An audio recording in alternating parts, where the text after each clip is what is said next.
तो objective question से मैं बताने वाला हूँ। ऑब्जेक्टिव क्वेश्चन में किस तरह से देखते कि साथ जो है ना हम आंसर दे पाएंगे, उसको थोड़ा सा जान लेते हैं। तो कल तक जो है ना कितना नंबर तक बताए थे? तो आज जानना है 8 नंबर का 2022 का क्वेश्चन है।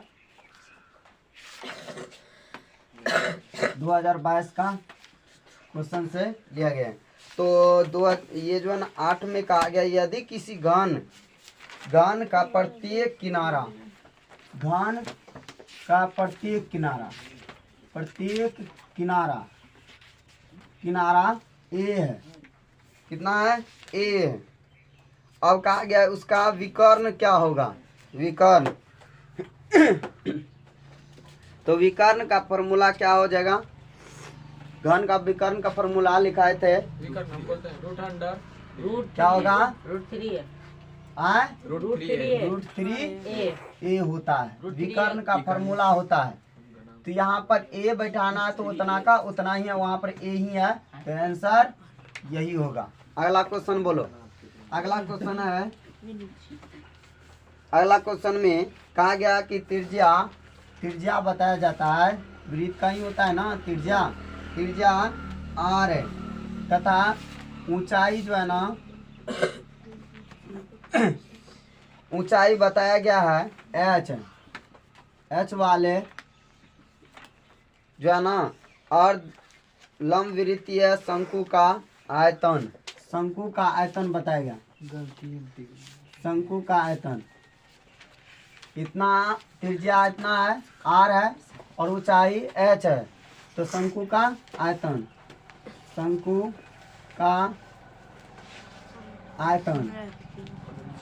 क्या होगा ये ज्ञात करना है। तो शंकु का आयतन बराबर फॉर्मूला लिख लेना। शंकु का आयतन क्या होता है? फॉर्मूला सबको याद है ना? बोले क्या है?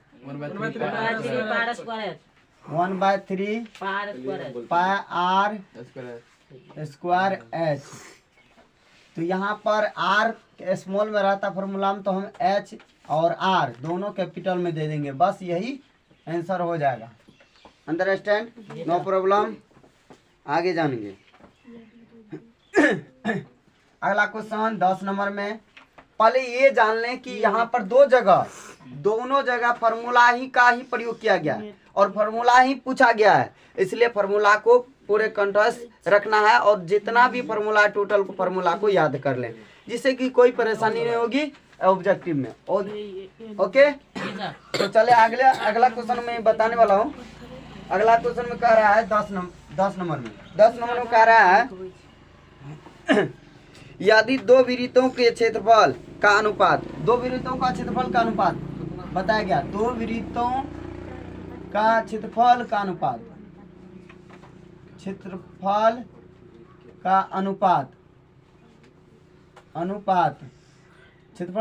बताया गया है, जो है ना कितना है? 4:25 है। 4:25 है, तो उसकी त्रिज्या का मान क्या होगा? कितना अनुपात होगा? त्रिज्या का अनुपात जब भी इस तरह से रहे तो ये क्या करना है? डायरेक्ट वर्ग कर देना दोनों का। वृत्त है ना, दोनों का वर्ग कर लें और करने से प्राप्त हो जाएगा इसका आंसर। समझ में आया कि नहीं? वृत्त का क्षेत्रफल है और वृत्त के क्षेत्रफल जो है ना इस तरह से याद रखना, दोनों का वर्ग कर लेना, वर्गमूल निकाल लेना, वर्ग नहीं वर्गमूल। तो कितना हो जाएगा? जो है ना 2 दूना 4, 5 25, तो ये हो जाएगा आंसर कंप्लीट। No problem. अगला क्वेश्चन जानते हैं 11 नंबर में है। 11 नंबर में क्या कह रहा है जानते हैं? sin 30 डिग्री बटा कोस 30 डिग्री इंटू कहा गया कोट 30 डिग्री। अब इसका मान क्या होगा ये निकालने के लिए कहा गया है। एक होगा। तो सबसे पहले ये याद रख लें, याद रखना कि साइन 30 डिग्री और कोस 30 डिग्री दोनों में 30 है, और ये भी जानते हैं ऐसे भी बना सकते, मान ले मान पर बैठाकर भी बना सकते हैं अन्यथा ऐसे भी बना सकते हैं, जैसे साइन बटा कोस क्या होता है, 10 होता है कि नहीं, साइन बटा कोस बटा सॉरी साइन बटा कोस का हो जाता है 10, तो 10 30 डिग्री यहाँ पर लिख सकते हैं इंटू कोट 30 डिग्री, और 10 इंटू कोट क्या क्या होता है, 1 होता है यदि दोनों को गुना किया जाए तो। यदि यहाँ पर थीटा का मान दिया हुआ है, यहाँ पर थीटा का ये जो है ना थीटा का मान 30 है दोनों जगह, दोनों एक ही है रहेगा, तब जो हो सकता है कि 10 इंटू कोट इक्वल 1 होता है। यदि थीटा का मान बराबर हो तब तो यहाँ पर 1 हो जाएगा, कोई दिक्कत नहीं। या इससे नहीं समझते हैं तो इसको भी हम कर सकते हैं, चले आप देखते हैं। तो इसको 10 का उल्टा क्या होता है, कोट, या इसको उल्टा है या इसको उल्टा है, तो 10 का उल्टा क्या होता है, कोट हो जाता है। 10 का उल्टा कोट 30 डिग्री इंटू यहाँ पर कोट 30 डिग्री, ऐसे भी कर सकते हैं। ये दोनों कट गया, एक का 1 हो जाएगा, नो प्रॉब्लम। इस तरह से भी हम निकाल सकते हैं, या फार्मूला याद हो तो फार्मूला के आधार पर भी हम लिख सकते हैं। डायरेक्ट आंसर निकालना है, यदि फार्मूला याद हो तो तुरंत आंसर देखेंगे कौन होगा, उसमें टिक मार देना, ओके, नो प्रॉब्लम। चले अगला क्वेश्चन 12 नंबर में देखता हूँ। 12 नंबर में क्या कर रहा है, इसको देख लेता हूँ क्या कहा है। तो चले यहाँ पर कहा गया जो है ना 1 माइनस 10 स्क्वायर 45 डिग्री, और उसके बाद बटा में 1 प्लस 10 स्क्वायर 45 डिग्री। इसका मान कह रहा है ज्ञात करने के लिए, कितना होगा, इसका मान कितना होगा, 1 माइनस 10 45 डिग्री का मान, 1 माइनस 10 45 डिग्री बटा 1 प्लस 10 45 डिग्री का मान क्या होगा, ये देखना। डिग्री का मान जितना होगा तो यहाँ पर हो जाएगा, होता है कि फार्मूला यदि जो है ना पूरक कोण का पाइथागोरस एक फार्मूला याद होगा तो बढ़िया से इसको निकाल सकते हैं, क्योंकि इसका मान किस तरह से होता है, जो ना हो जाता है 1 प्लस 10 स्क्वायर थीटा का मान हो जाता है सेक स्क्वायर थीटा। यदि इसी में जो ना यहाँ पर माइनस में ना है, माइनस में है तो इसका क्या हो जाएगा, ये जो है ना माइनस में है तो ये सर गलती है सर, वैसे नहीं बता सकते हो, यहाँ समझ, या या ऐसे भी कर सकते हैं। जब इसका जो है ना 45 डिग्री का मान 1 होता है तो 1 भी दे सकते हैं, 10 45 डिग्री का मान 1 होता है तो 1 स्क्वायर करेंगे, और नीचे में भी वैसे ही 1 प्लस 10 45 डिग्री का मान 1 होता है, इसका स्क्वायर करेंगे, कितना हो जाएगा, 1 गुना 1 1 के होगा, और यहाँ पर भी एक जो है ना 1 गुना 1 1 ही होगा, कितना हो गया, यहाँ पर 0/2, यहाँ पर हो जाएगा 0 और बटे यहाँ पर 2 होगा, अर्थात आंसर में 0 होगा, कितना होगा, आंसर में 0 होगा। ऐसे भी बना सकते हैं यार, शॉर्टकट में भी बहुत तरीका है बनाने का, लेकिन जो है ना ये जो आसान बुझाएगा उसी तरीका को अपनाएंगे ताकि तुरंत हल कर पाएंगे। जो फार्मूला याद रहेगा उसी फार्मूला आप बनाएं, या थीटा का मान है याद है तो उसको मान बैठाकर तुरंत हल कर सकते हैं, या जो है ना पाइथागोरस के आधार पर याद हो तो उससे भी बना सकते हैं। अगला क्वेश्चन कितना नंबर में है, ये कितना नंबर में था, 12 का।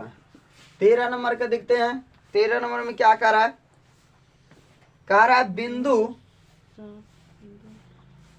बिंदु बताया गया है 7 और 10 है, इसके किस पाद, यहाँ पर पूछा गया किस पाद में स्थित है, तृतीय पाद।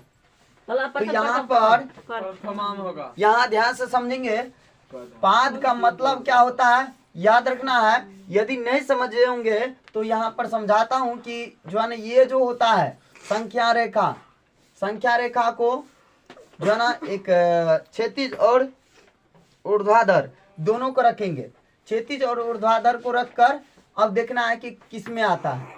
तो यहाँ पर जो 1 2 3 4 5 6 7 इस तरह से होता है, 1 2 3 4 5 जहाँ तक हो 1 2 3 4 1 2 3 4 5 6 7 जहाँ तक हो।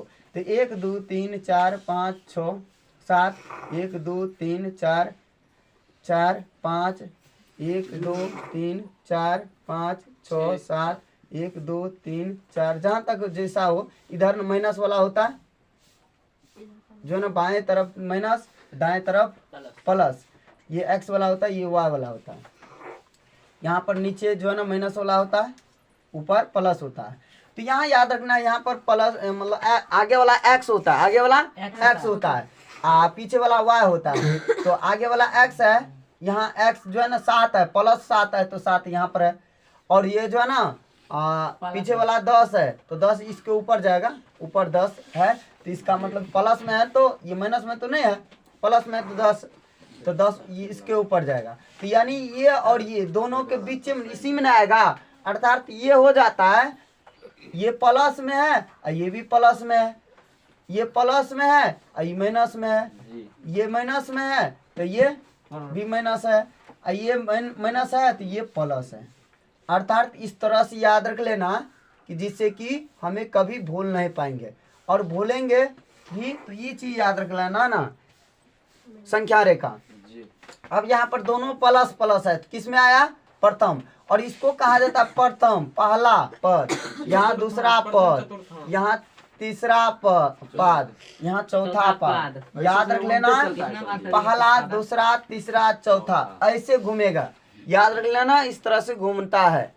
और ये यदि याद रहेगा तो इस तरह से टाइप से बहुत ऐसे क्वेश्चन पूछा जाता है तो उसको बना पाएंगे, नो प्रॉब्लम।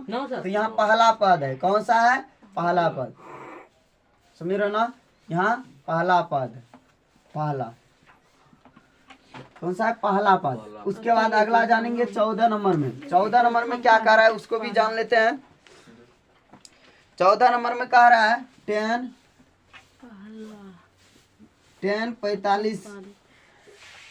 45 डिग्री इंटू 10 अनुपात है ना 10 60 डिग्री, इसका मान पूछ रहा है। अनुपात में है दोनों, 10 45 डिग्री और 10 60 डिग्री। तो ये अनुपात में है तो कितना निकलेगा ये देख लेना। 10 45 डिग्री का मान 1 होता है और 10 60 डिग्री का मान होता है √3 होता है। तो आंसर यह कंप्लीट है, इसमें कोई डाउट नहीं रहा, कोई दिक्कत नहीं ना। तो आगे जानेंगे, इसको तो समझ गए ना सभी पूरे तरह से, कोई दिक्कत ना, करने कीजिए ना, पॉज कीजिए ना। तो चले अगला क्वेश्चन देखते हैं, कितना नंबर तक बताइए, 14 नंबर तक। 14 नंबर के बाद आगे 15 नंबर में, 15 नंबर में क्या कह रहा है, चले एक्स का एक्स अक्ष बोला गया, एक्स अक्ष पर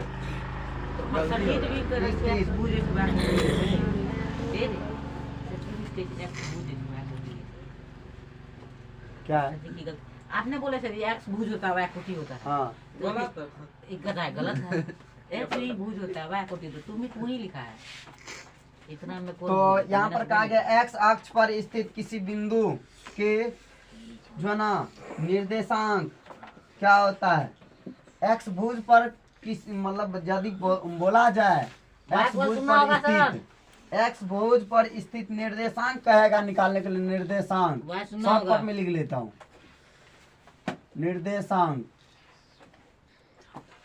निर्देशांक क्या होगा इसका निकालने के लिए एक्स भुज पर। तो एक्स भुज पर यदि कहेगा, एक्स भुज किसको कहता है, इसको कहता है ना, वाई भुज इसको कहते हैं। एक्स अक्ष पर कहेगा तो एक्स अक्ष का मतलब हुआ वाई, तब 0 दे देना जी। एक्स यदि याद रख लेना है, एक्स अक्ष पर यदि कहा जाए तो वाई को क्या रखना है, 0 रखना। वाई को क्या रखना है, 0।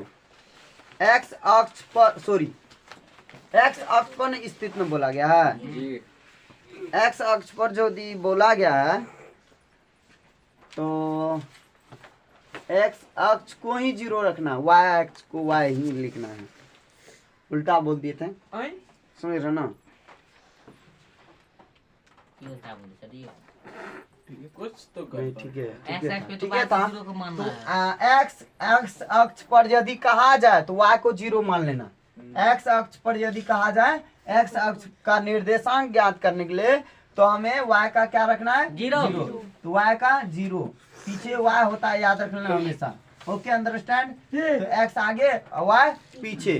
तो जब भी वाई अक्ष पर कहेगा तो एक्स का जीरो रखना है, एक्स का जीरो रखना। वाई अक्ष पर कहेगा तो एक्स का जीरो रखना, समझ रहे हो ना? अब मान ली एक उदाहरण के लिए, यदि हम एक्स अक्ष पर कहा गया है, देख रहे हैं ना, एक्स अक्ष पर कहा गया है तो एक्स ये हो गया पूरा हुआ ना, और वाई ये हो गया, तो वाई का जीरो कहाँ है? यहीं पर ना है। तो एक्स अक्ष पर मतलब एक्स मतलब ये जो रेखा है इसी पर आना चाहिए। ऐसा कौन मान देंगे वाई का मान कि इसी पर आएगा? तो जीरो देंगे तब नहीं इसी पर आएगा, वाई एक्स पर एक्स से पाएगा, नहीं तो जीरो नहीं देंगे तो चला जाएगा वाई पर, चला जाएगा कि नहीं? तो इसीलिए कहा गया एक्स अक्ष पर लाने के लिए इसी रेखा पर हमें वो बिंदु लाना है, तो वाई का जीरो रखना है, क्योंकि वाई का जीरो कहाँ पर? वही रेखा के सीधा है कि नहीं? तो वाई का जीरो। यदि एक्स कहेगा वाई अक्ष पर तो एक्स का जीरो रखना है, वाई का कहीं बिंदु होगा, नहीं बनेगा कि नहीं? No problem. ओके, तो वाई अक्ष भी पूछ देता है, एक्स अक्ष भी पूछ देता है, याद रखना है।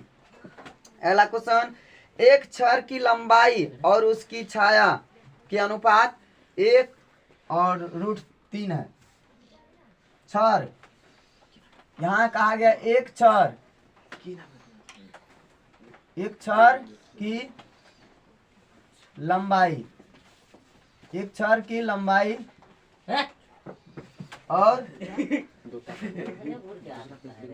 और जो ना उसकी छाया और उसकी छाया बताया गया है, जो ना अनुपात किस तरह से है? 1:√3 है। तो इसमें पूछा गया क्या, जो ना सूर्य का उन्नयन कोण क्या होगा? उन्नयन कोण क्या होगा? तो सूर्य का उन्नयन कोण निकालने के लिए कह रहा है। उन्नयन 30 डिग्री सर जी। उन्नयन कोण क्या होगा? तो उन्नयन कोण निकालने के लिए पहले ये याद रखना है, जब भी अनुपात में दिया रहे तो याद रखना, इसको क्या करेंगे? बटन में भी लिख सकते हैं। क्या लिख सकते हैं? बटन में भी। अब बटन में आया तो समझ जाना थीटा का मान कितना होगा। यहाँ पर ये 10 कितना डिग्री का मान हो गया? 30 डिग्री का मान हुआ। ये किसका? 30 डिग्री। तो इसमें देख लेना है 30 डिग्री कहाँ पर मिलता है, वो उसमें टिक मार देना। ओके, नो प्रॉब्लम, नो कोई दिक्कत नहीं ना? ना। 30 डिग्री ढूंढना है, उसमें टिक मार देना। ओके, अगला क्वेश्चन जानते हैं 17 नंबर में। 17 में कहा गया, टाइम हो गया, 17 में कहा गया मूल बिंदु से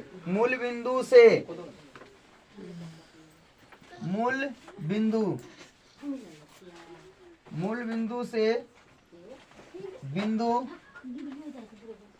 जो ना R, बिंदु R -x और y की दूरी क्या है? y की दूरी ज्ञात करना है तो क्या होगा? तब दूसरा में 0 लेना है। मूल बिंदु से हाँ, तो मूल बिंदु में 0 बिंदु इतना कि बीच की दूरी ज्ञात करना है। मूल बिंदु मतलब समझे रहो? हाँ, 0 मूल बिंदु का मतलब इसका है 0 0, और उसका एक और बिंदु ई है एक्स को मंगवा जो ना x -y, ये दोनों है। इसका दूरी ज्ञात करना है।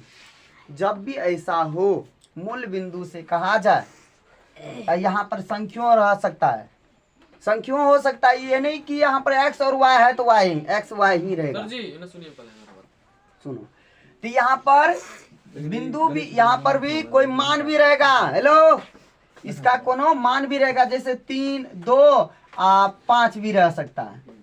तो कैसे बनाना है? याद रखना, 0 तो हटिए जाएगा, डायरेक्ट पाइथागोरस जानते हैं ना, जी सर। पाइथागोरस, उस पर बना देना है।